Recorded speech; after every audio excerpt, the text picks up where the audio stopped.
Salam, selamat pagi. Kita akan masuk dalam renungan pagi. Mari kita berdoa. Urapi hati dan pikiran kami ketika kami hendak membaca dan merenungkan firman-Mu. Roh Kudus menuntun kami dari awal hingga pada akhir. Di dalam nama Tuhan Yesus Kristus kami berdoa. Amin.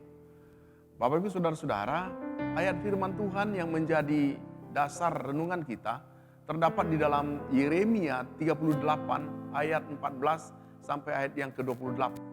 Dan temanya adalah dengarlah suara Tuhan. Ayat yang menjadi sentral pembahasan kita terdapat pada ayat yang ke-20. Firman Tuhan yang mengatakan demikian. Yeremia menjawab, hal itu tidak akan terjadi. Dengarlah suara Tuhan dalam hal apa yang kukatakan kepadamu, maka keadaanmu akan baik dan nyawamu akan terpelihara. Bapak Ibu Saudara-saudara, ketaatan untuk menuruti kepada kehendak Tuhan adalah hal yang sangat penting dalam kehidupan orang percaya. Ketaatan itu berarti tunduk kepada keputusan Tuhan ketika kita mau mendengar dan menuruti apa yang menjadi kehendak Tuhan. Bapak Ibu Saudara-saudara, dalam keadaan yang terjepit, Sedekia bertanya kepada Yeremia tentang apa yang harus dia lakukan. Dan dengan sembunyi-sembunyi karena takut kepada orang banyak yang ingin membunuh Yeremia, Sedekia meminta nasihat kepada Yeremia. Dan Yeremia berkata, hal itu tidak akan terjadi, dengarlah suara Tuhan dalam hal apa yang kukatakan kepadamu dan keadaanmu akan membaik. Bapak Ibu Saudara-saudara, walaupun Yeremia tahu bahwa nasihat yang dia berikan pada akhirnya akan ditolak Sedekia seperti yang sudah-sudah sebelumnya, ia tetap memberitahukan kepada sang raja apa firman Tuhan baginya pada ayat 17 dan 18. Dan kali ini dengan penjelasan yang lebih fokus kepada keluarga Sedekia sendiri.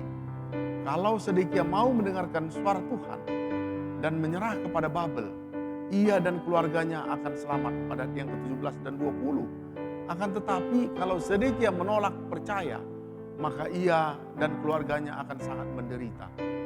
Bapak Ibu Saudara-saudara, Yeremia secara khusus memberikan penekanan mengenai akibat yang mengerikan yang akan dialami para perempuan di sekeliling Sedekia pada ayat 22 dan 23. Hal ini menjadi peringatan bagi Sedekia untuk berpikir ulang sebelum dia mengabaikan firman Tuhan.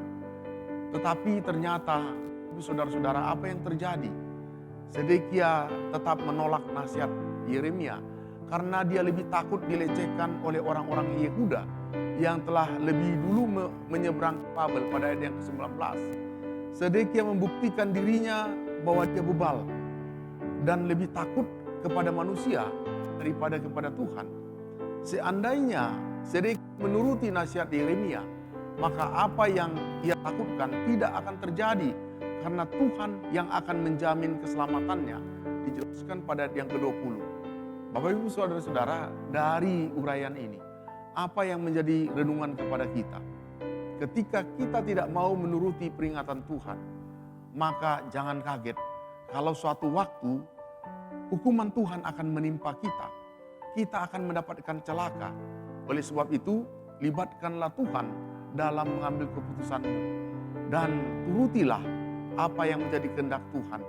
Turutilah suara Tuhan, maka kita akan mendapatkan damai sejahtera. Demikian firman Tuhan, terpujilah Kristus. Amin. Kita berdoa.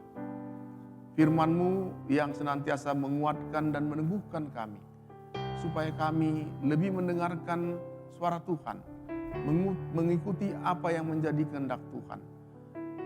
Karena dengan demikian mendatangkan kebahagiaan kepada kami. Dalam nama Tuhan Yesus Kristus kami berdoa. Amin.